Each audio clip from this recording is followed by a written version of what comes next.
आज हम पढ़ेंगे acute haemorrhagic stroke. Acute haemorrhagic stroke में पेशेंट हमारे पास ईआर में आएगा तो आपको क्लिनिकली ऑब्जर्व करना है कि पेशेंट को कोई वीकनेस तो नहीं है।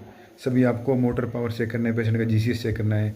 अगर आपको लग रहा है पेशेंट अल्टर्ड सेंसोरियम में है, अल्टर्ड बिहेवियर है, या फिर हेमीप्रेसिस है कोई सी भी साइड, या फिर स्लूरी स्पीच है, या फिर फेशियल डेविएशन है, अदर एनी सिम्टम्स आप देखोगे तो अगर उसके बाद आपको लगेगा इन सभी में कुछ सिम्टम आ रहे हैं तो फिर आपको इमीडिएटली पेशेंट का सीटी हेड कराना है। कॉज ऑफ एंटलर सेंसोरियम बहुत कॉज होते हैं। मेटाबॉलिक कॉज हो सकता है, या फिर हेड इंजरी का हो सकता है, या फिर एक्यूट सीवीए का भी हो सकता है, इन्फाक्ट हो सकता है, या फिर उसमें हेमरेजिक, दोनों में से कोई सा हो सकता है।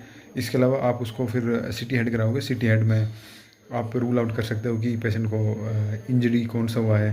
या मैं बात कर रहा था एक्यूट हेमरेजिक स्ट्रोक की, तो उसमें ब्लीड आएगा वाइट कलर का। सीटी हेड में ब्लड वाइट दिखेगा और इन्फाक्ट दिखेगा, ब्लैक दिखेगा। तो आपको सिटी हेड में अगर ब्लीड दिख गया, अब तुमको ये डिसाइड करना है कौन सा ब्लीड है। Like 4 types of bleed, like subdural haematoma, इसको हम SAH बोलते हैं, सा।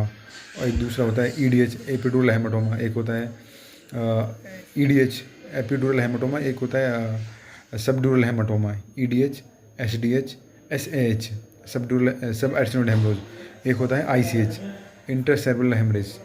और एक ब्रेन स्टेम होता है, वो अलग अलग पार्टिस होते हैं, बहुत पार्ट्स होते हैं इनका। एक कंट्यूशंस होते हैं, एक सेरेब्रल एडिमा होता है, एक डिफ्यूज सेरेब्रल एट्रोफी होता है।